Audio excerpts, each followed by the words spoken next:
কিন্তু তার ইমামের তার হুজুরের যখন আমরা তাফসীরের মধ্যে বলবো যে এই তাফসীর ভুল নয়, সঠিক নয়, ভুল, সে বলে ইনি কিভাবে ভুল করতে পারেন?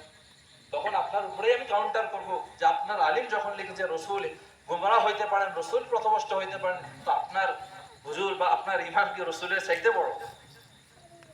আর আপনারা যদি এগুলো ভাবেন যে হুজুর হাওয়াই ফায়ারিং করতেছে, অন রেকর্ড কথা বলতেছে, প্রত্যেকটা কথার আলহামদুলিল্লাহ পরিপূর্ণভাবে দলিল আমরা রাখি, হয়তো আমাদের সামান্য জ্ঞানে আমরা না রাখি, কিন্তু আলহামদুলিল্লাহ আমাদের ওস্তাদরা আল্লাহ দিলে মিশর থেকে পর্যন্ত সৌদি আরব পর্যন্ত আমার ওস্তাদদের ইলমি মজলিস হয়।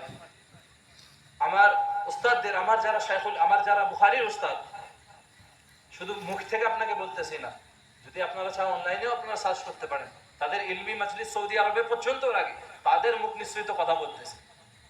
তো ওনাদের কথা হচ্ছে যে সমস্ত ব্যক্তিরা এই সমস্ত আকীদা রাখে তারা হচ্ছে শুধুমাত্র জাহিল, জাহিলে মুতলাক বলে আরবিতে তারা বলেন, সম্বোধন করেন। মিশর থেকে এক শেখ আমাদের জামিয়ার মধ্যে 2 বছর আগে রবিউল আউয়ালের মধ্যে এসেছিলেন। ওনার নাম হচ্ছে শেখ উসামা আল আজহারি। এই যে বাংলাদেশের জমিনে যত আজহারি দেখতেছেন না, উনি হচ্ছে সমস্ত আজহারিদের উস্তাদের উস্তাদ। এবং মিশরের বুকে যে মিশরের গ্র্যান্ড মুফতি, মুফতি আলী জুমা, তার সবচাইতে বড় শাগিরদের মধ্যে একজন উসামা আল আজহারি। বর্তমান উনি ইজিপ্ট গভর্নমেন্টের ধর্মীয় মন্ত্রী হয়েছেন। ওনাকে সামনে থেকে আমরা শুনেছি আরবি ভাষায়, আলহামদুলিল্লাহ।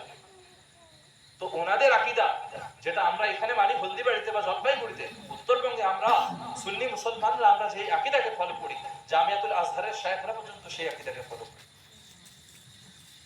জোরে বলুন সুবহানাল্লাহ।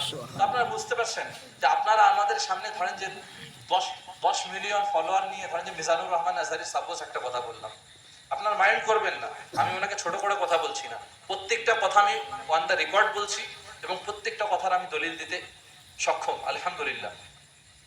তো মিজানুর রহমান আজহারি, তার থেকে যদি আপনি প্রমাণ করে দিতে পারেন যে আল জামিয়াতুল আজহার এবং যারা শুয়ুখ यानी আল জামিয়াতুল আজহারের যারা কিবার উলামা, মানে সবচেয়ে বড় বড় উলামার জামাত, যাদেরকে মিশরের উলামা বলে, যেরকম আমাদের আসমানের মধ্যে নক্ষত্র থাকে, তো উলামাদের মধ্যে যারা মিশরের গোটা বিশ্বের নক্ষত্র বলে জানা হয়, সেই সমস্ত উলামারা পর্যন্ত মাজলিসে মিলাদ কায়েম করে।